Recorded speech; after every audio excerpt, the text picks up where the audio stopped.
Hi, I'm Phil Bridges, owner of Straight Arrow Repair. Ever want to know how a repairman fixes things? Well, come with me and I'll show you how I solve problems. Let's make things better together.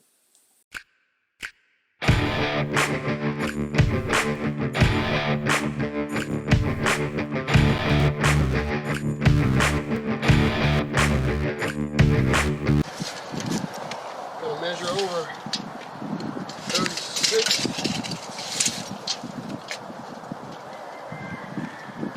33 and a half. So I'm going on the first one,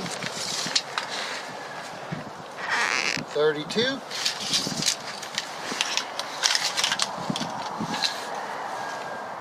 33 and a half. Straight edge across it.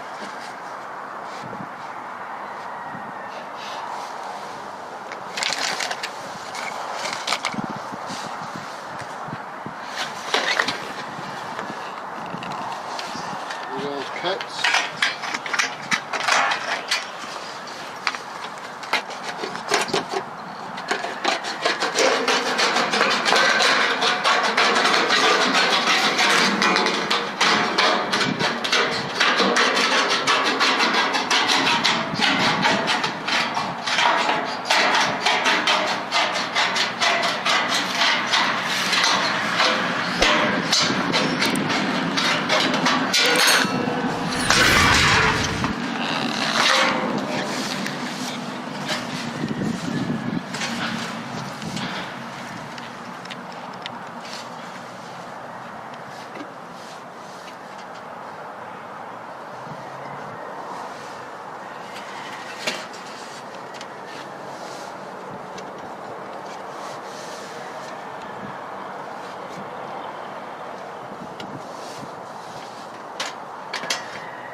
In this case, I have a phone line right here that has to go through. And what I'm going to do, since it has slack, is to take it over here.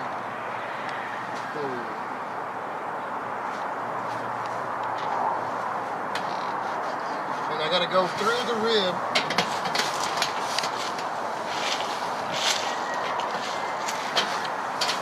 You have to use the same principle. You have to peel up one and you get that snip underneath there. And then just cut a little bit bigger, a quarter-inch bigger than the wire. And what I like to do is fold that metal back in there. And I'll tell you why. If you fold it back in there, that doesn't leave a raw edge there to cut the wire. So again, I'm going to put the wire in like this. That allows me to come over with the metal and just leave that little hole there.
You notice quite a few of these wires go up and over and down through a rib, or you can go behind here. As long as you don't put a screw into them, you'll be okay. I wanted to show you guys how to deal with if you don't have bottom rail and top rail.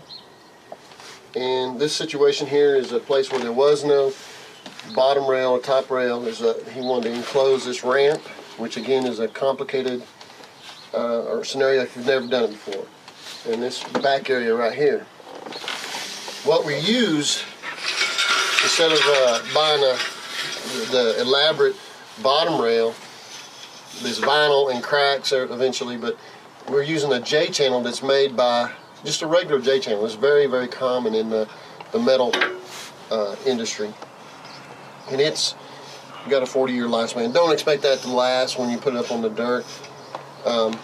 And what I'm going to do is put it along the bottom here. And we need to stay flush, or as fairly straight, so the back of this would be with the back of here, where the metal slips in there.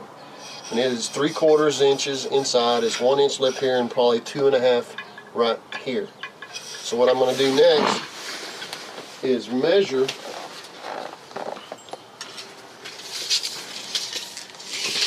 between here. It shows 92.5.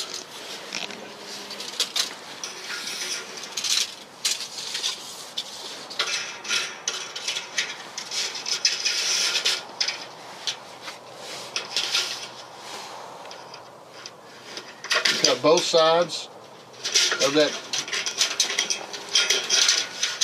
J, and you bend it open so you can get your snips in there, and you cut across. See that? Now, how to fasten that? There is a variety of different nails you can use. These are sort of used in the kits that you get with the vinyl package, and believe me, they're quite expensive. You're not saving any money. These are like landscaping nails. We can drive the nails through the landscaping timbers into the next one. These are steel spikes that are for, again, heavy use. Yeah, they range 18 cents a piece, something like that. The newer packages of vinyl skirting packages have these kind of nails. They're aluminum. You hit a one rock and they're bent, and but I'm going to use all these different nails on this J-channel that I just cut here. I've already leveled it out a little bit, but in this case there is a root over here, and the dirt is kind of washed out right here. So sometimes you have to make a choice as to whether or not to fill in the dirt, as opposed to trying to make it jog up and down. And in reality, you just kind of make it weaker, because when you cut the sides, you kind of lose strength side to side. So in this case, I've made it as flat as I could. I'm gonna try to fill this area in.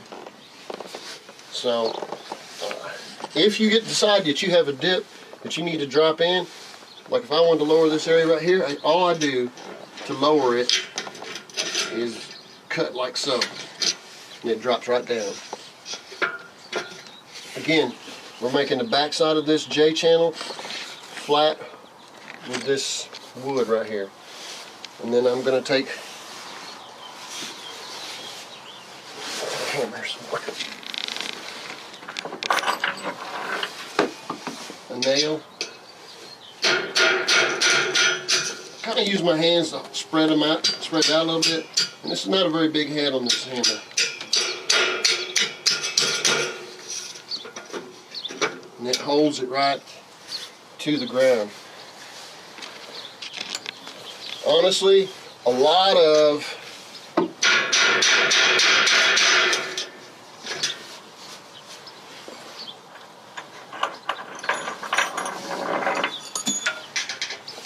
times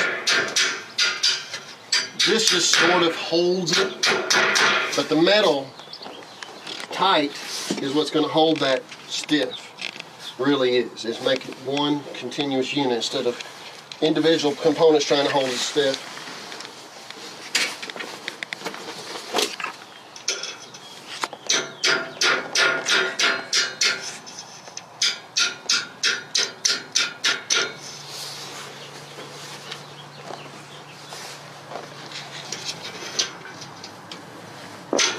That root is making me stick up. So again, I'm going to cut it right there.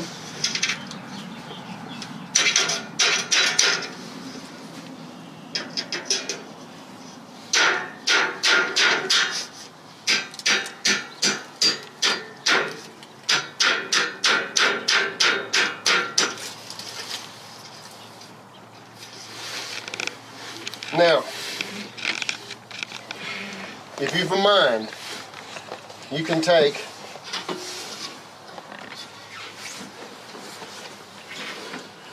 and make an outside corner or an inside corner with this material. And I'm going to show you how to do that. Let me get a...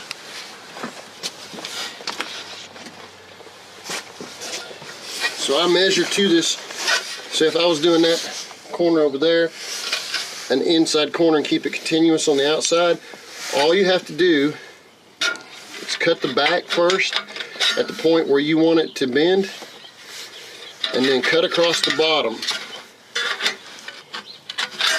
and it will bend like so. There's your inside corner. Now, outside corner is a little trickier. If I wanted an outside corner in this area, I measure to the outside. You have to allow that 3/4 of an inch width.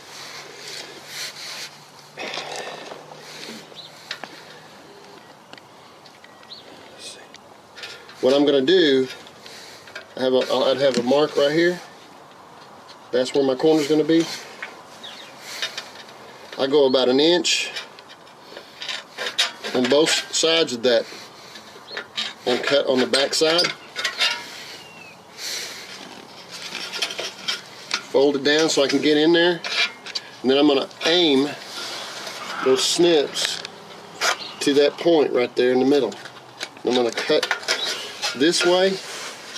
I'm going to bend it down a little bit and then cut back over to that other. So we have a V there. And then we're going to fold that, and that makes an outside corner. Later on in this film, I'm going to show you how to deal with the bottom rail in case you don't have the bottom rail. But this is not a film on how to do vinyl skirting, but this is basically the same way. It'll be a little trickier with the plastic. There's your inside corner, and there's your outside corner. Take some practice to do that to make it look that easy, but I guarantee you can do it. The next level, after we put the J-channel around, we have to make sure we make the marks so that we can cut the metal in the right place. The reason is we're going to put a top front, and the profile is a Z. The color on the outside. When you order it, they're going to say 1 inch down, 1 inch over, 3 inches down. Where do you want the color? Inside or outside? You're going to say outside. Say if you have a green skirting, a red skirting, you're going to want the color on the outside if they ask you. It's a Z metal, 1 inch, 1 inch, 3 inch color on the outside. It is wrapped on the bottom, the rest of it is not. Again, what I'm saying is, being this is 1 inch, you've got to make sure that your metal coming up on the skirting, metal skirting, is not past where you can get this in, and in this case underneath here. So we're going to have to be down, I'm going to say 2 inches to make sure we have plenty of room, and that's where we're going to make our mark. What we've done right here is that 2 inches down that I talked about from underneath here. It could be that the deck, you want to start from up here and you go 2 inches down, but the trim, you don't want that trim right up on that edge as a rule, because you can cut your foot, or kid can climb on it and cut himself. So you usually want to hold it down some. Even if you want to go underneath, it's fine. But anyway, here's your 2 inches, and I measured from that down. In this case, it was different measurements. This side was longer than that side, and I've cut the panel, measuring down, and then made a straight edge across like I showed you before. Cut it like I showed you before, and I'm going to put this over here.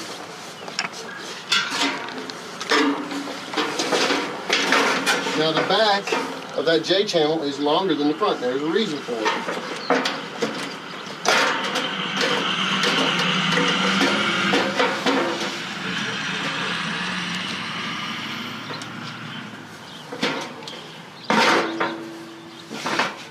That way you can push it in and slip in there in front of the front. But now you'll have to sometimes push the metal in and pull that front J back. See how it's falling the line? Or you might not be able to see. Then I'm going to fasten it again, like I showed you before. All right.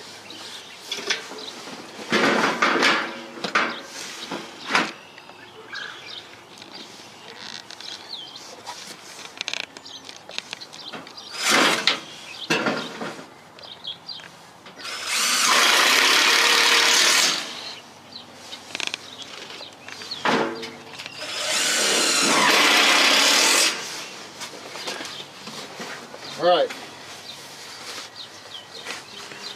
This corner is just a little bit away. It'd be kind of hard to take and bend this metal. It could be done. Bend it and do that. Make that inside corner. But what I want to do is show you how to do it without bending it, cutting it. So what we're going to do is break, and I'm going to take it out there and show you how I cut this metal lengthwise.